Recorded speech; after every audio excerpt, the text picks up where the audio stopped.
Indian legal system प्रत्येक सप्ताह ढेरों क्रॉस एग्जामिनेशन अपने क्लाइंट्स के लिए तैयार करता है।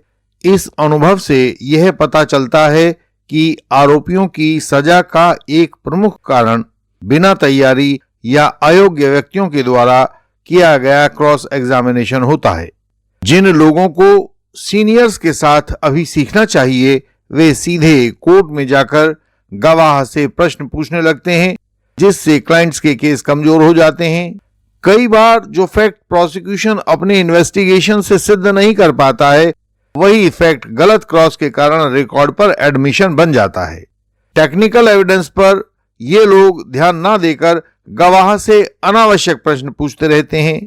पोक्सो एक्ट के क्रॉस में लड़की की सहमति पर 20-30 सवाल पूछ लिए जाते हैं। आरोपी को बर्बाद करने वाले सजेशंस की एक लंबी श्रृंखला रिकॉर्ड पर लिखवा देते हैं।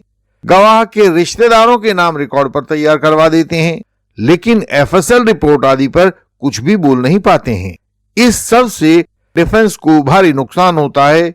इसलिए आज का विषय यह है कि प्रोसिक्यूशन गवाहों को वही व्यक्ति क्रॉस करे जिसे फाइल, रिकॉर्ड, प्रोसीजर और पुलिस की कमजोरियों का पूरा ज्ञान हो तथा जो कोर्ट प्रेशर को मैनेज करने की विधि जानता हो। जब भी कोई व्यक्ति किसी गवाह को क्रॉस करने के लिए कोर्ट में जाता है, उसे कई टेक्निकल क्षमताओं में ट्रेंड होना आवश्यक होता है। उसे गवाह को रिकॉर्ड के साथ बांधना आना चाहिए, उसके उत्तरों पर नियंत्रण स्थापित करना आना चाहिए, साइट प्लान को पढ़ना, उसे समझना और साइट प्लान को गवाह के साथ कन्फ्रंट करवाना आना चाहिए। इसी तरह एमएलसी को पढ़ना, उसको समझना आना चाहिए और उसे यानी एमएलसी को हथियारों तथा एफएसएल रिपोर्ट के साथ जोड़ना या घटाना भी आना चाहिए। पुलिस प्रोसीजर रूल्स और उनके 27 रजिस्टरों की प्रणाली की पूरी जानकारी उस व्यक्ति को आनी चाहिए। डॉक्यूमेंट्स की त्रुटियां पहचाननी आनी चाहिए, केस प्रॉपर्टी की मूवमेंट ट्रैक करनी आनी चाहिए तथा इन्वेस्टिगेशन टाइमलाइन में जो विसंगतियां पैदा हो जाती हैं, उन विसंगतियों को पकड़ना आना चाहिए। जो लोग इन बिंदुओं पर विशेषज्ञता नहीं रखते हैं, वे अपने आरोपियों को खतरे में ढकेलते रहते हैं। आरोपियों को भी अब यह देखना चाहिए कि जिन लोगों के हाथ में वे अपना भविष्य, अपना जान माल सौंप रहे हैं, क्या वे इन पॉइंट्स पर विशेषज्ञता रखते हैं या वे कुछ भी नहीं जानते हैं। इसलिए आज हम इन बिंदुओं में से कुछ प्रमुख बिंदुओं पर विस्तार से चर्चा करेंगे और बाकी पर कभी किसी अगली वीडियो में बात करेंगे। सबसे जरूरी बात है कि क्रॉस एग्जामिनेशन वही व्यक्ति करे जो गवाह को केस फाइल के रिकॉर्ड के साथ बांध सके। गवाह को रिकॉर्ड के साथ बांधने का अर्थ है कि गवाह को उस बयान के साथ बांध सके जो उसने तफ्तीश में आईओ के सामने बोला था। कोर्ट में गवाह के द्वारा जोड़ी गई हर बात को वकील साहब के द्वारा कन्फ्रंट करवाना आना चाहिए। देखो, तुमने पुलिस को यह नहीं बताया था, यह बात आज पहली बार यहां कोर्ट में बता रहे हो और इसे रिकॉर्ड पर दिखाकर क्रॉस में जहां भी क्रॉस लिखा जा रहा हो उसमें लिखवाया जाना चाहिए। रोजमर्रा का कोर्ट का अनुभव यह बताता है कि अधिकांश मामलों में कोर्ट में गवाह अपने पहले के बयानों से अलग बातें जोड़कर कोर्ट में बताता है। ऐसी प्रत्येक नई बात को सेक्शन 162 सीआरपीसी से या सेक्शन 145 एविडेंस एक्ट से रिकॉर्ड के ऊपर कन्फ्रंट करवाकर कॉन्ट्राडिक्शन के रूप में लिखवाना आवश्यक होता है। यदि यह प्रक्रिया नहीं अपनाई जाती है तो चलती कोर्ट में बयानों की फोर्जरी हो जाती है, आरोपी के खिलाफ नई बातें बोलकर लिखवा दी जाती हैं और जो डिफेंस काउंसिल होते हैं वो नादान बने रहते हैं, जज अनजान बने बैठे रहते हैं और पूरा का पूरा केस प्रोसिक्यूशन के कब्जे में चला जाता है। फाइनल आर्ग्यूमेंट्स में यह सब रिकॉर्ड पर होने से आरोपियों के खिलाफ पढ़ा जाता है। फाइनल आर्ग्यूमेंट्स के दौरान, क्योंकि यह सब कुछ रिकॉर्ड पर पहले से लिखा है, क्रॉस एग्जामिनेशन के टाइम से लिखा है, इसलिए इसे आरोपियों के खिलाफ पढ़ा जाता है। दूसरा पॉइंट है कि क्रॉस में ऐसे प्रश्न पूछना आवश्यक है जिनका उत्तर केवल हां या ना में दिया जा सके। बहुतायत में डिफेंस काउंसिल ऐसे सवाल क्रॉस में नहीं पूछ पाते हैं। इससे बयान देते समय गवाह के पास एक रूम अवेलेबल हो जाता है और उस रूम में वह ऐसी बातें रिकॉर्ड पर लिखवा देता है जो आरोपी को नुकसान देती हैं। खुले प्रश्न गवाह को अतिरिक्त आरोप रिकॉर्ड पर जोड़ने का अवसर दे देते हैं, इसलिए केवल नियंत्रित प्रश्न क्रॉस में पूछे जाने चाहिए ताकि गवाह निर्धारित सीमा से बाहर ना जा सके। क्रॉस में ऐसा सवाल कभी नहीं पूछा जाना चाहिए जिससे गवाह अपने आरोप का समर्थन कर सके। गवाह से हमेशा हां या ना वाले सवाल पूछे जाएं। हां में रिकॉर्ड वाला उत्तर आ जाएगा और ना करते ही जैसे ही गवाह मना करेगा उसको रिकॉर्ड के साथ कन्फ्रंट किया जा सकेगा। इस तरह पूछने से गवाह मजबूरी में वही बोलेगा जिस पर आरोपी की डिफेंस पहले से तैयार की गई होगी। यदि गवाह कोई दूसरा उत्तर देगा तो वह कन्फ्रंट हो जाएगा, इसलिए उत्तर हां या ना से बाहर नहीं जाने देना चाहिए। अगला पॉइंट आता है साइट प्लान। साइट प्लान घटनास्थल की भौतिक सच्चाई को दर्शाता है, वहां क्या था क्या नहीं था और आई विटनेस की विश्वसनीयता की जांच का यह एक महत्वपूर्ण साधन बन जाता है। दूरी, दिशा, प्रकाश व्यवस्था और अवरोध या अड़चन जैसी बातें साइट प्लान से ही स्पष्ट हो पाती हैं। यदि कथित घटना के निशान साइट प्लान में दिखाई नहीं देते हैं या गवाह का बोला गया बयान साइट प्लान के भीतर दिखाई गई चीजों से समर्थन नहीं पाता है, तो यह प्रोसिक्यूशन स्टोरी पर संदेह के बादल खड़ा कर देता है। जो घटना में हुआ बताया गया है उसका निशान साइट प्लान पर जरूर मौजूद होना चाहिए। जब गवाह साइट प्लान से अपना समर्थन नहीं जुटा पाता है तो इससे डिफेंस के लिए प्रोसिक्यूशन की स्टोरी को झुठलाना बहुत आसान हो जाता है। मृतक को जलाकर मारने का आरोप है और साइट प्लान में तेल की कैन, आग का स्रोत, आग का ईंधन, धुएं के निशान, घटनास्थल पर भगदड़ के निशान, ये सब मौजूद होने चाहिए। घटना के एलिगेशन का हर निशान साइट प्लान में मौजूद होना चाहिए और यदि वह नहीं है तो पुलिस या कंप्लेनेंट बताए कि वह क्यों नहीं है। यदि वे अलग अलग एक्सप्लेनेशन देते हैं तो इससे उनके बीच में विरोध आएगा और साथ ही आपको यह सजेशन भी देना चाहिए कि ये निशान साइट प्लान में इसलिए मौजूद नहीं है क्योंकि घटना का एलिगेशन झूठा और मनगढ़ंत है। इसी तरह से एक महत्वपूर्ण एस्पेक्ट होता है एमएलसी और मेडिकल एविडेंस की सही समझ और उसका कोर्ट प्रोसीडिंग्स में सही उपयोग। यह सब कुछ जानना भी उतना ही आवश्यक होता है। जिन लोगों को एमएलसी की समझ नहीं होती उन्हें एमएलसी को तोड़ने के उपाय भी नहीं आते। एमएलसी को वेपन के साथ और एफएसएल रिपोर्ट के साथ कन्फ्रंट करने की कला भी नहीं आती।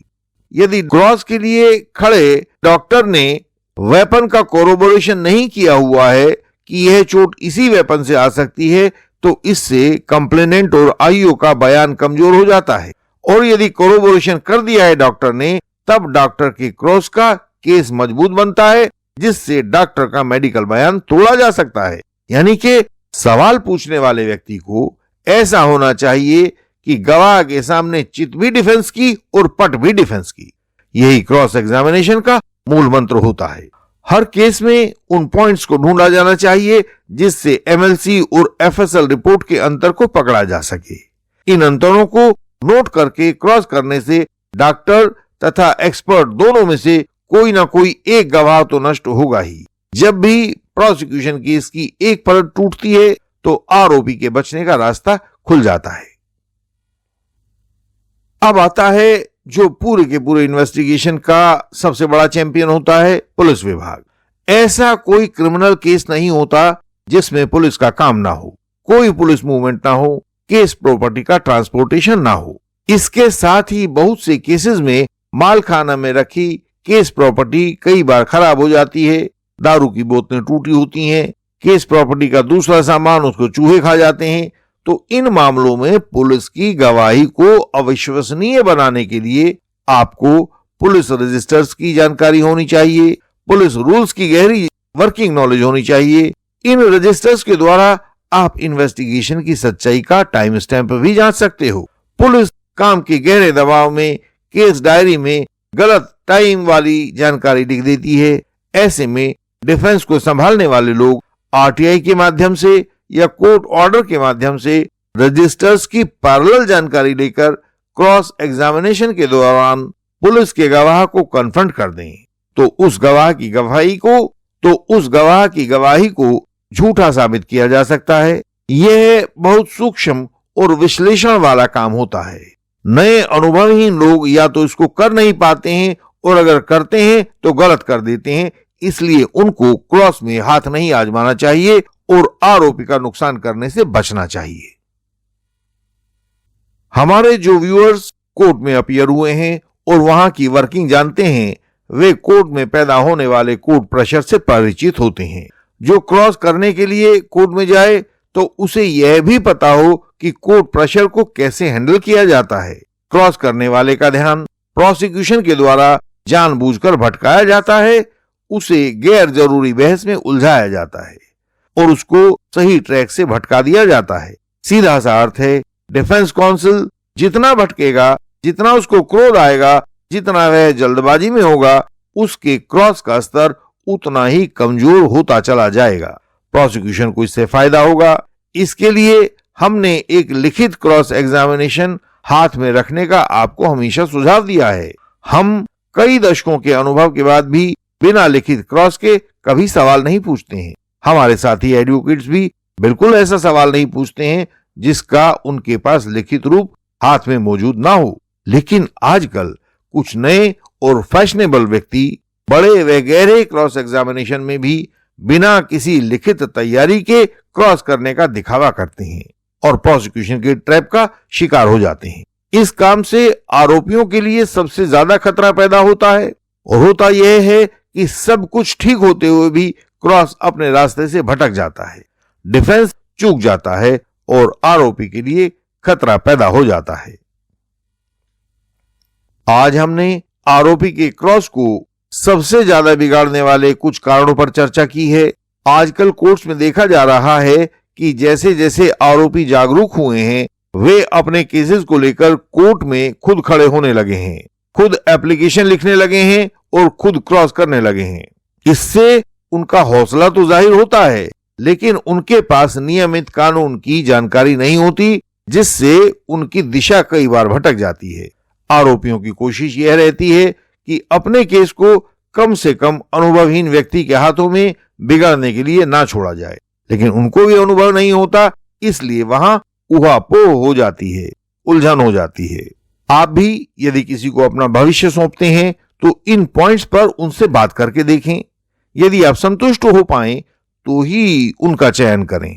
जो लोग खुद अपना केस देख रहे हैं या अभी यंग एडवोकेट्स हैं और सीखना चाहते हैं, तो अपने केसेस में परामर्श चाहते हैं, तो वे ILS से संपर्क, सहायता और सहयोग ले सकते हैं। इंडियन लीगल सिस्टम इसी उद्देश्य से परामर्श और पेशेवर सहायता प्रदान करता है, ताकि क्रॉस टेक्निकल रूप से सशक्त हो और परिणामकारी हो, आरोपी के लिए मंगलमय हो। इंडियन लीगल सिस्टम वहां खड़ा होता है जहां अदालतों में मुकदमे किस्मत से नहीं, कौशल से तय होते हैं। यहाँ क्रॉस एग्जामिनेशन केवल सवाल नहीं होते, सत्य तक पहुंचने की एक प्रक्रिया के हिस्से होते हैं। यहाँ इंटेंसिव लीगल कंसल्टेशन महज एक सलाह नहीं होती, बल्कि पूरे केस की दिशा तय करने वाला पहला निर्णायक कदम होता है। इंडियन लीगल हमें धारा 15 पर जोर देना चाहिए। लेकिन सर, रिवीजन पेपर्स में ये बिंदु देखें। ठीक है, हम इसे संशोधित करेंगे और दाखिल करेंगे।